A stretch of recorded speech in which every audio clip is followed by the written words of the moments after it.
The picnic blanket was a patchwork of colors, but all I could see was red. Not the vibrant crimson of the checkered cloth beneath me, but the hot, pulsing kind that burned in my chest as I sat, rigid, watching my stepbrother, Theo, laugh with strangers across the field. How could he be so carefree when I was drowning in the weight of my own secrets? My name is Caleb, and at 22, I thought I had my life figured out. A finance major at NYU, a part-time barista job, and a carefully curated Instagram that screamed, normal. But that summer afternoon in Prospect Park, Brooklyn, with the sun blazing and the air thick with the smell of grilled burgers and blooming jasmine, I was anything but normal. I was a mess of nerves, hiding a truth I hadn't dared speak aloud. I was in love with Theo, my stepbrother, who'd been out as gay since he was 16, and today I was supposed to tell him.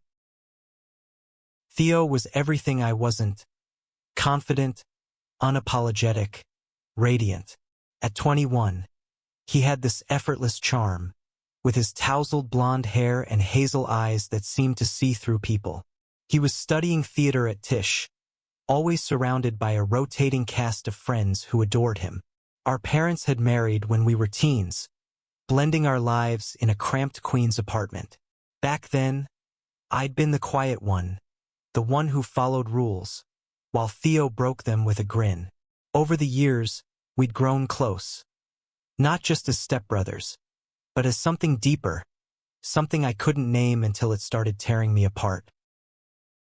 The picnic was a community event, organized by a local queer alliance Theo was part of. I tagged along, claiming I wanted to support him, but really, I was here to confront the feelings I'd buried for years. I watched him now, tossing a frisbee with a guy named Marcus, whose dimples and easy laughter made my stomach twist with jealousy. Theo's laughter carried over the breeze, and I hated how it made my heart ache. "Caleb, you okay?" A voice snapped me out of my spiral. It was Lila, a 20-year-old non-binary artist with a buzz cut and a knack for reading people.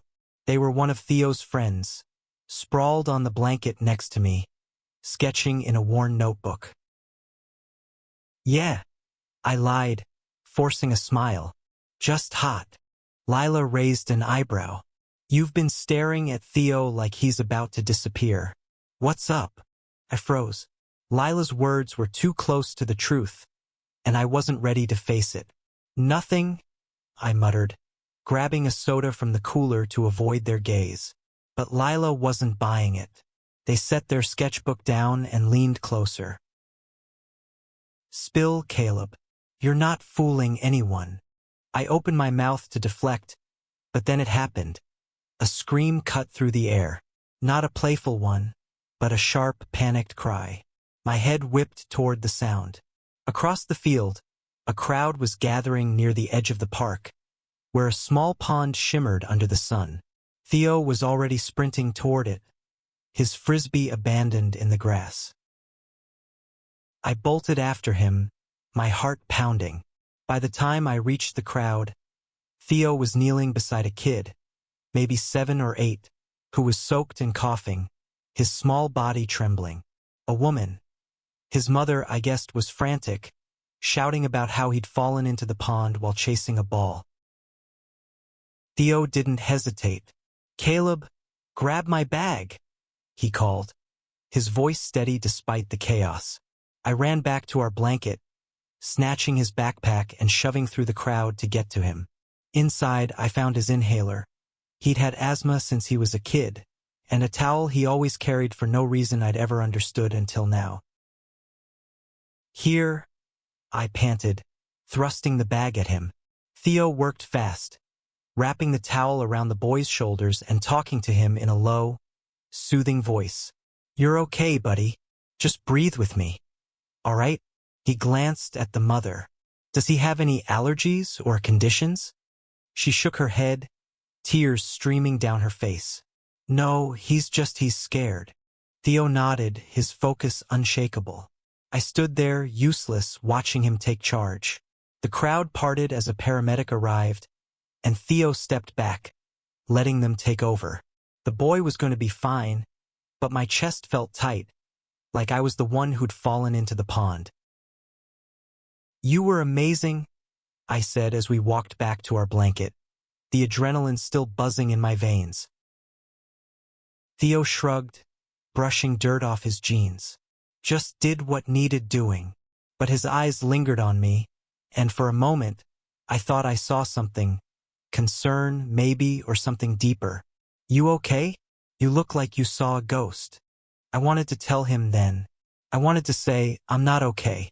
I'm in love with you, and it's killing me." But the words stuck in my throat, and all I managed was, "Yeah, just intense." The picnic continued, but the air felt different now, heavier. Lila kept shooting me knowing looks, and Marcus kept hovering around Theo, which didn't help my mood. As the sun dipped lower, casting long shadows across the park, Theo suggested we take a walk to the pond, just the two of us. "Need a break from all the noise," he said, nudging my shoulder. We wandered to the water's edge, where dragonflies skimmed the surface and the world felt quieter. Theo sat on a flat rock, patting the space beside him. I joined him, my heart racing for reasons that had nothing to do with the earlier scare. "You've been weird all day," he said, not looking at me. "What's going on, Caleb?" I stared at the water, my reflection distorted and unfamiliar. This was it, the moment I'd been dreading and craving. "Theo," my voice cracked, and I cursed myself for it. "I need to tell you something, and I'm scared it's gonna ruin everything." He turned to me, his hazel eyes soft but piercing. "You could never ruin us. You know that, right?" I didn't know that. I didn't know anything anymore. But his words gave me the push I needed. "I'm gay," I blurted out, the words tasting foreign and raw. "And I think I'm in love with you." The silence that followed was deafening. Theo's face didn't change, but his eyes widened, searching mine like he was trying to solve a puzzle. My heart sank. I crossed a line, and there was no going back. "Caleb," he said finally, his voice barely above a whisper. "Why didn't you tell me sooner?" I laughed, bitter and shaky. "Because you're my stepbrother. Because I didn't want to lose you. Because I didn't even know if I could be this." He reached out, his hand brushing mine, and my breath caught. "You're not losing me," he said. "But it's complicated. You know that." I nodded, my throat tight. "I know. I couldn't keep it in anymore." Theo didn't pull his hand away. Instead, he laced his fingers with mine, and for a moment, the world felt right. But then he said, "We need to talk about this. Really talk. Not here, not now, but soon." I nodded again, too overwhelmed to speak. The sun was setting now, painting the sky in shades of pink and gold, and I wondered if this was the start of something or the end. The next few days were a blur. Theo and I didn't talk about the pond or my confession, but something had shifted. He was gentler with me, more attentive, like he was afraid I'd break. We went back to our routine, me at the coffee shop, him at rehearsals, but the air between us crackled with unspoken questions. One evening, I came home to find Theo on the couch, scrolling through his phone. Our parents were out, and the apartment felt too small for the weight of what hung between us. "Hey," he said, looking up, "wanna order pizza and talk?" My stomach flipped, but I nodded. We ordered pepperoni and sat cross-legged on the living room floor, the TV humming in the background. I braced myself for rejection, for him to say we could only ever be brothers. But instead, he started with, "I've been thinking about what you said." I froze, a slice of pizza halfway to my mouth. Yeah. He set his plate down, his expression serious. "Caleb, I've always cared about you, more than I probably should.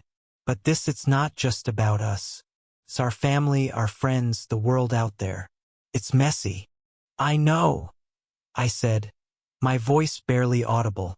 "But I can't stop feeling this way." He looked at me, and for the first time I saw vulnerability in his eyes. "I don't want you to stop," he admitted. "But I'm scared too. I've dated guys, sure, but this is different. You're different." The words hit me like a wave, and before I could think, I leaned forward and kissed him. It was impulsive, reckless, but the moment our lips met, it felt like the world clicked into place. He kissed me back, tentative at first, then deeper, his hands finding my shoulders. When we pulled apart, we were both breathing hard, our foreheads pressed together. "This is crazy," he whispered, but he was smiling. "I know," I said, my heart soaring, "but I don't care." That night, we didn't make any promises. We didn't label what we were, but we held each other on that couch, the pizza forgotten, and for the first time I felt like I could breathe. The weeks that followed were a whirlwind of stolen moments. A brush of hands in the kitchen, a shared glance during family dinners, a late-night walk through the city where we dared to hold hands under the cover of darkness. But the secrecy was suffocating. I wanted to shout my feelings to the world, but the world wasn't ready, or so I thought. One night, at a rooftop party hosted by Lila, everything unraveled. The city skyline glittered below, and Theo was in his element, charming everyone with his stories. I stood on the sidelines, nursing a beer, when Marcus, the frisbee guy from the picnic, cornered me. "So, you and Theo," he said, his tone teasing but sharp. "What's the deal?" I bristled. "What do you mean?" He smirked. "Come on, Caleb. I've seen the way you look at him. It's not exactly brotherly." My face burned, and before I could respond, Theo appeared, slinging an arm around my shoulders. "Everything okay here?" he asked, his voice light but his eyes wary. Marcus raised his hands. "Just making conversation. But, people are starting to talk." Theo's arm tightened around me, and I felt the weight of his choice. Stand up for us or deflect. To my surprise, he chose the former. "Let them talk," he said, his voice steady. "Caleb's my family, and maybe more. That's our business." The rooftop went quiet, or maybe it was just my pulse drowning everything out. Marcus backed off, muttering something about needing a drink, and Lila appeared, grinning. "About time," they said, clapping Theo on the back. But the victory was short-lived. The next day, our parents called us into the living room. Someone had seen us at the party, and word had spread. Mom's face was pale, and Theo's dad, looked like he'd been punched. "Is it true?" Mom asked, her voice shaking. "Are you two together?" Theo squeezed my hand under the table, but I couldn't look at him. "Yeah," I said, my voice barely audible. "It's true." The silence was worse than yelling. Dad stood up, pacing. "This isn't right. You're brothers." "Stepbrothers," Theo corrected, his tone firm. "And we're adults. We get to decide what this is." The argument that followed was brutal. Tears, accusations, pleas for us to think about the family. I felt like I was being torn in two, but Theo never wavered. "I love him," he said, and my heart stopped. It was the first time he'd said it out loud. We moved out the next week. Not because we were kicked out, but because the tension was unbearable. Lila offered us their couch until we found a place, and we scraped together enough for a tiny studio in Bushwick. It wasn't much, peeling paint, a leaky faucet, but it was ours. The world didn't make it easy. Friends drifted away, some because they didn't understand, others because they didn't want to. Social media was a minefield of whispers and unfollows. But Theo and I grew stronger. We built a life together piece by piece. Late-night talks, shared coffee mugs, dreams of a future where we didn't have to hide. One day we went back to Prospect Park, to the same spot by the pond. It was spring now, the air soft with new blooms. Theo pulled me close, his lips brushing my forehead. "You changed everything," he said, his voice thick with emotion. "I didn't know I could love like this." I looked at him, at the boy who'd been my stepbrother, my friend, my everything. "You saved me," I said. "That day at the picnic you saved me in ways you'll never know." We sat there, hand in hand, watching the water ripple under the sun. The world wasn't perfect, and neither were we. But we had each other, and that was enough. Months later, we hosted our own picnic in the park. Lila was there, sketching. Marcus showed up, apologetic and trying to make amends. Even our parents came, hesitant but willing to try. As Theo laughed and tossed a frisbee, I realized something. Love doesn't erase the mess. It doesn't fix the world or silence the critics. But it gives you the strength to face it all. And as the sun set, painting the sky in hues of hope, I knew we'd be okay. Not because it was easy, but because it was real.